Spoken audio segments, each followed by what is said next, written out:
Bonjour, on est dimanche 14 juillet et il est 10h30, ce qui veut dire que je rentre à l'hôpital dans 24 heures pile poil.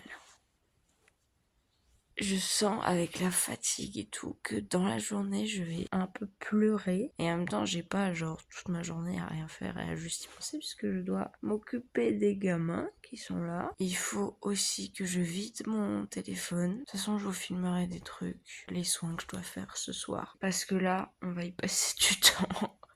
Je vais aussi finir de m'épiler certaines zones du corps que je ne pourrai plus faire après. Let's go, hein. Ce soir, ils vont faire la révolution. Bah nous, on va prendre une douche à la bétadine. Rapport au 14 juillet, t'as capté. J'ai pas filmé grand chose pendant la journée parce qu'effectivement je profitais de mon dernier jour où je pouvais faire des trucs avec ma famille. J'ai quand même fait ma petite séance de sport évidemment. Et puis le soir il fallait tout préparer pour le lendemain matin. Il est temps, déjà, premièrement, de ranger cette chambre que j'ai réussi à retourner en approximativement même pas 24 heures. Je dors dans cette chambre parce que ma chambre à moi est occupée par les enfants. Et ensuite, de préparer le sac pour demain. Il est déjà super tard, je suis très en retard. Déjà, le plus important, tout mon dossier médical avec en première page...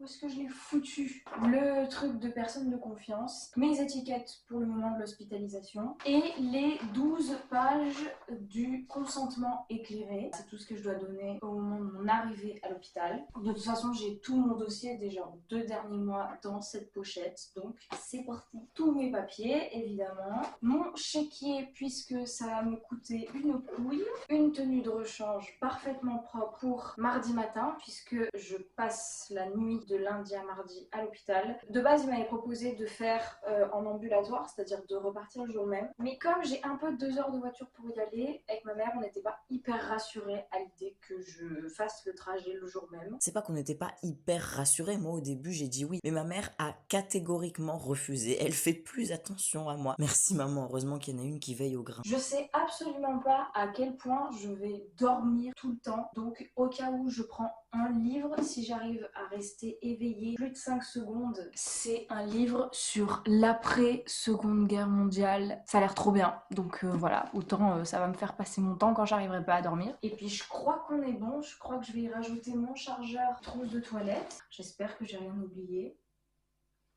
Je crois pas. Et puis surtout, on va ranger cette chambre pour que quand je rentre mardi, je n'ai plus rien à faire et je puisse me vautrer dans ce lit.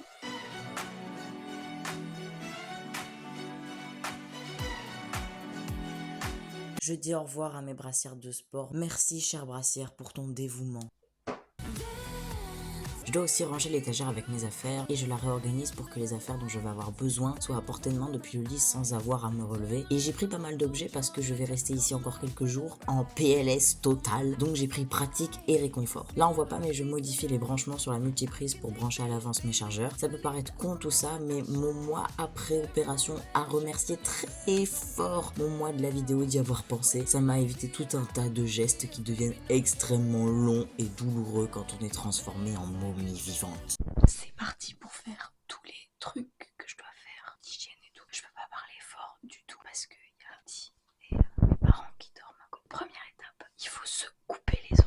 Toutes les mesures d'hygiène sont obligatoires et vérifiées avant d'entrer au bloc. Évidemment, c'est pour éviter toute contamination, donc il faut couper les ongles pour garder le moins de bactéries possible dessous, je suppose. C'est vraiment un passage important. Par exemple, je sais que j'ai eu une blessure au pied une semaine avant, donc j'ai dû prévenir l'hôpital parce qu'il le demande et je suis allé voir mon médecin traitant en catastrophe pour pouvoir soigner le truc au maximum avant le jour J. Étonnamment, je suis absolument pas stressée. Je suis même plutôt très tranquille et j'ai hâte d'un truc, c'est un peu ridicule, c'est de faire ma séance pec demain matin. Je les bosse de fou depuis 3 mois. J'espère que ça aidera bien pour la mise en forme du torse et la cicatrisation après.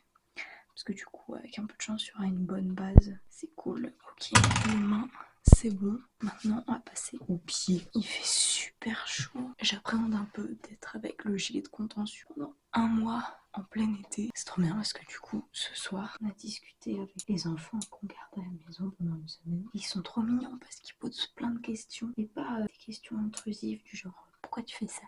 C'est bizarre et tout. » Non, parce que en réalité, les gosses, c'est incroyable comment ils en ont rien à foutre. Ce que tu fais avec ton corps, avec ton cul, qui sont zéro a priori. Et c'était que des questions à base de est-ce que ça va te faire mal? Est-ce que tu vas avoir des grosses cicatrices? Est-ce que tu pourras encore jouer avec nous? On me pose beaucoup la question des réactions des gens quand ils vont se rendre compte que j'ai été opérée, puisque j'en ai parlé à très peu de mon entourage, même proche. Du coup, j'ai hâte de voir leur tête. J'ai pas trop voulu en parler beaucoup aux personnes autour de moi, parce que déjà la flemme de répondre aux questions, la flemme de faire de la pédagogie, mais aussi la flemme de me prendre des remarques. J'avais pas envie que les gens me découragent, j'avais pas envie que les gens me foutent le doute. Je préfère les mettre devant le fait accompli. Après on discute, mais au moins ce sera fait. Bon, les ongles c'est fait. Et là j'ai 16 douches à faire. Non, 4. Puisque je dois d'abord faire un shampoing et ensuite je dois faire une douche à la bétadine. C'est ce truc là qu'on nous file sur ordonnance. C'est un truc désinfectant en gros. Je dois faire 2 à 4 passages. Moi je pense que je vais en faire 3. On va voir comment fonctionne cette merde. Déjà j'arrive pas à l'ouvrir, ça commence bien.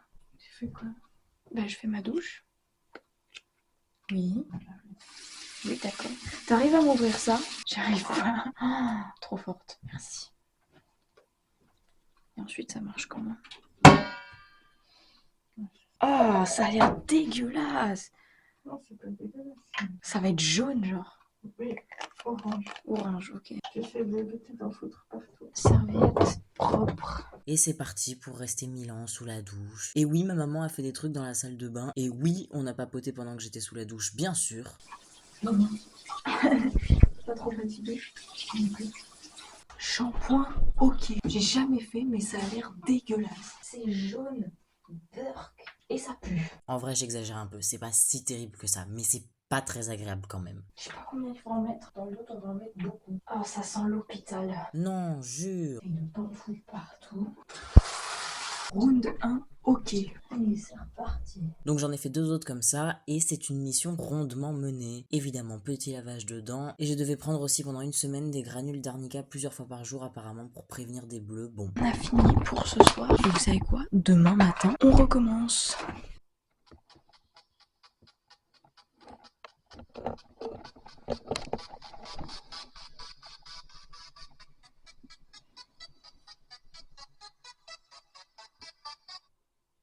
Je n'ai évidemment pratiquement pas dormi la nuit.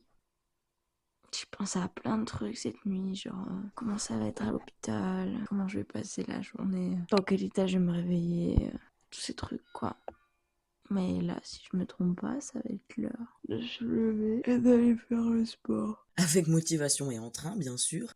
Putain, il y a quelques mois, j'aurais jamais pensé me lever si tôt dans ma vie pour aller faire cette opération. Je suis hyper reconnaissante d'être tombée dans ce service et que ça se passe si bien et que voilà. C'est parti pour cette journée de fou. Donc au saut du lit, j'ai fait une séance pec et ça m'a bien réveillé. C'était la dernière. C'était vraiment une zone du corps que je commençais à aimer travailler. Et maintenant, on range pour que tout soit clean pour le retour et on va à la douche. Tout le monde dort donc on se tait. 1 douche, 2 douches. Je vous ai dit que ça puait. On va finir par être au courant, oui. 3 douches, 4 douches et c'est bon, on est plus propre qu'un cabinet dentaire. Part dans une heure. Alors on se bouge, on fait la trousse de toilette qui servira pas, on dit au revoir à la caméra et on y va. Parce qu'évidemment, je dois jeûner le seul matin où j'ai pas le droit de manger. J'ai faim. D'habitude, je déjeune jamais le matin parce que j'ai pas faim. Mais là, j'ai faim. Et c'est parti, je prends la route vers mon destin MDR. Et bien sûr on va à Lyon donc j'ai à peu près 2 heures de route.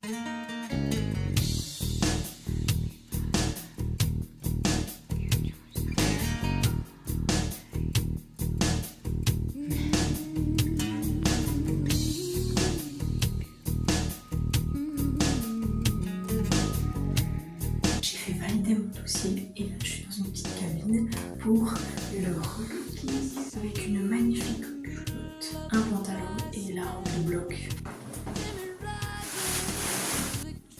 Je galère pour attacher les robes. C'est bon, j'ai trouvé. Tiens, un kimono. Genre un kimono de chez Wish. Et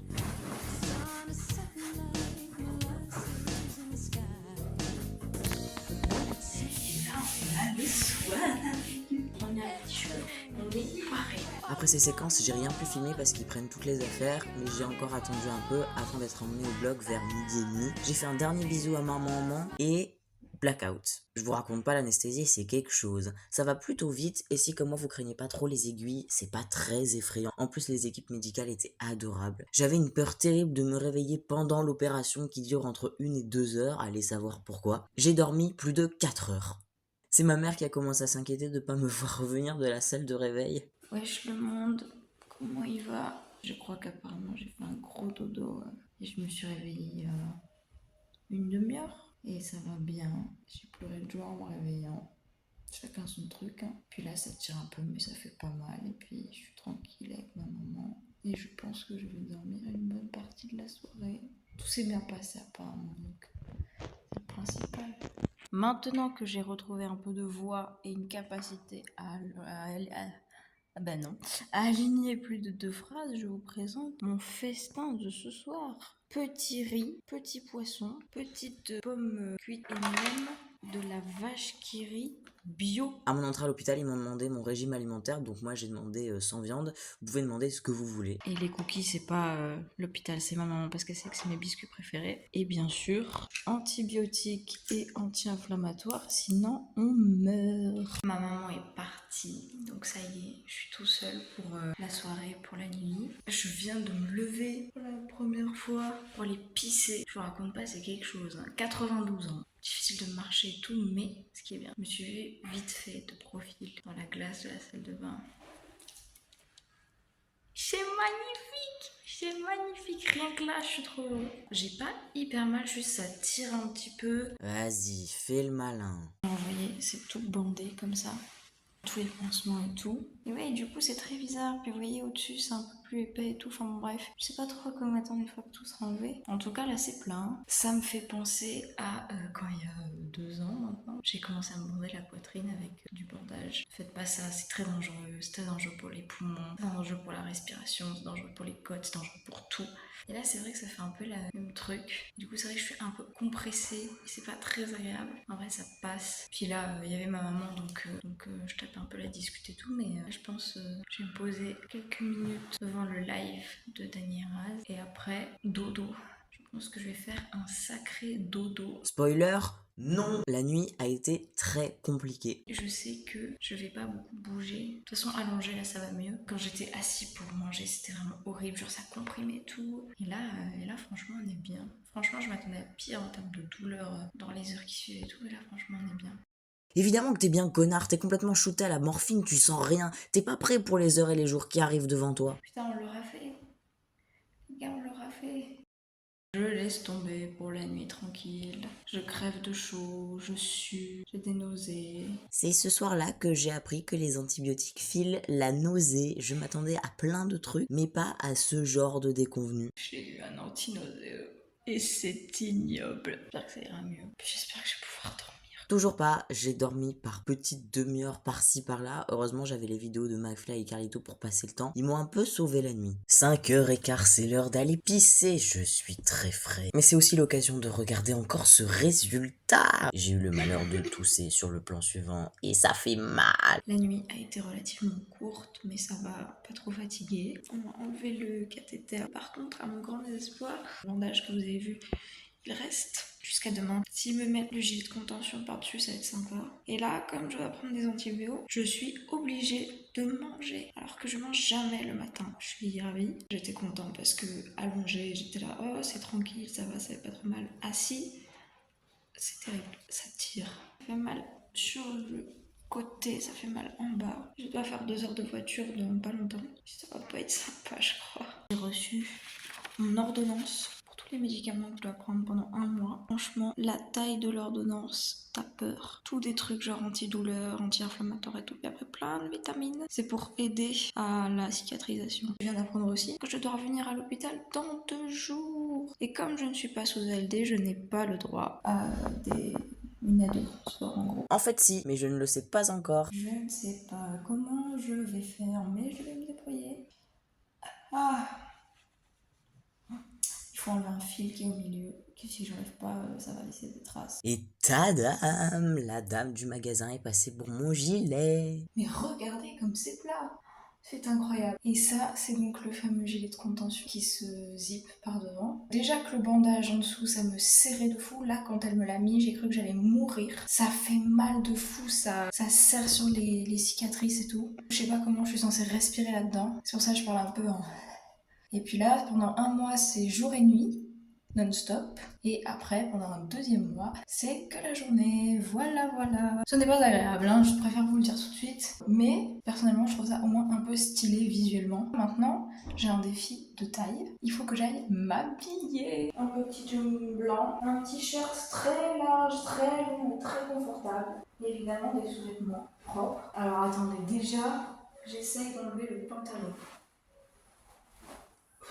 Putain, alors j'enlève cette merde là. Vous permettez? La culotte, on est bon. Aïe aïe aïe. On essaye de respirer aussi. On va commencer par le jogos. Pour votre plus grand plaisir, je vous laisse ce plan en temps réel. Admirez cette grâce et cette dextérité.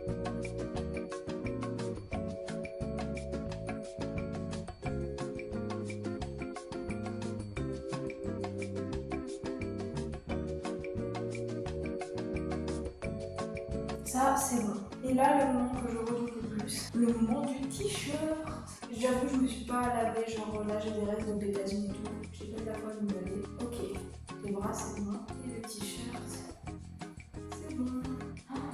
Il n'y a pas de note, c'est plein. Waouh, c'est trop magnifique. On va mettre les chaussettes. Ouf, ça fait mal. Ah, ça tire. Pour l'instant, tout va bien. On verra pour les chaussures. Normalement, c'est mes baskets un peu souples, ça ira bien. Et on va tenter un petit lavage de dents parce que vraiment hier soir j'ai pas le courage. Et après on va se rallonger parce que vraiment le dos c'est l'enfer. Et alors me demandez pas pourquoi j'ai fait ce plan inutile au possible, on voit rien. Je suis juste en train de ranger. Des vêtements rangés. Merci de nous expliquer un truc qu'on n'a pas vu. On va aussi ranger les 12 000 pages de papier que j'ai reçu tout à l'heure. Et le livre que je n'ai évidemment pas du tout commencé à lire.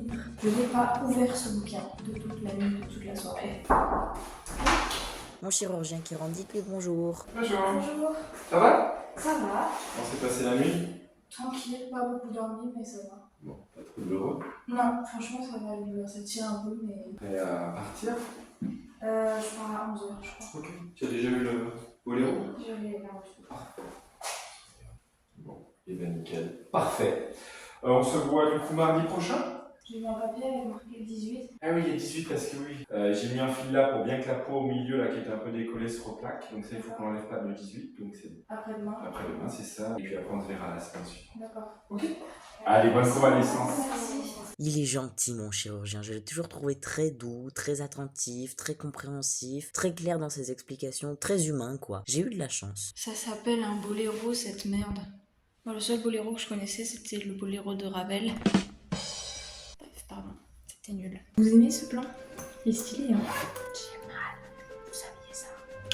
Je douille de fou là. Ça y est, ça commence. Heureusement que j'ai fait le malin la veille. Mon téléphone avait plus de place, donc plus d'images, mais rapidement ma maman est arrivée, j'ai eu encore des infirmières qui sont venues faire poète-poète sur mon torse, et on est rentré à la maison. Mais bonsoir. Juste après le brossage de dents, il y a ma mère qui est arrivée. On est rentré à la maison. Dans la voiture, j'ai douillé de fou, donc j'étais concentrée. Et en plus, je devais tenir ma ceinture. Et après, j'ai passé mon après-midi à faire dodo. Et là, je vais tenter d'aller rejoindre la famille dans le salon parce que j'en ai marre d'être allongée sur mon lit. Je sais pas pourquoi, hein. Je sens que les prochains jours vont être longs.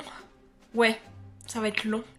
Et là, je vais vous montrer un truc, c'est moi qui essaie de me lever. Là, vous allez voir, c'est hilarant. Je réalise à l'instant un truc, c'est qu'en fait, pour vous montrer que je dois me lever, je dois me lever pour poser mon téléphone. Donc non, je ne ferai pas ça pour vous, parce que c'est terriblement douloureux. Je me sens compressée de fou. Je crois que c'est ça le plus chiant, c'est pas tant la douleur des plaies et tout, c'est la compression quoi. La respiration c'est dur, j'ai qu'une hâte, c'est que demain l'infirmière se pointe. Elle vient en fin de matinée pour m'enlever le bandage qui est en dessous. Je sens que rien que ça va faire un bien fou. Le fait que ce soit tout serré et tout, le dos ça commence à devenir vraiment compliqué. Comme pour le binder en fait, mais en pire. Je vais peut-être moins suer aussi, parce que là, depuis le début de la journée, je pense que tu sues pas à cause des bandages, mais à cause de la canicule. mission accomplie. Je suis assise sur mon lit. Je pense que ça m'a pris 3-4 minutes. Putain, faut pas que je rigole. Ah, rigoler, c'est horrible. J'ai vraiment mal tout là, surtout en bas. Forcément, c'est là où il y a les ouvertures, mais j'ai aussi mal aux côtes, en dessous, sur le côté. Les codes, c'est terrible. Je sais pas ce qu'ils ont fait, s'ils me les ont toutes cassées une par une. Heureusement non, c'est pas ça qu'ils ont fait, j'ai encore toutes mes codes, désolé, vous avez encore le droit à une autre de merde. La vidéo est déjà trop longue donc on s'arrête là, de toute façon le plus dur est passé. J'espère que ça vous a plu et puis on se retrouve dans 2 semaines. Sans parti pris, nous avons pris le parti de prendre la tête d'un parti qui soit un peu comme un parti, un parti placé au-dessus des partis, en bref un parti, oui,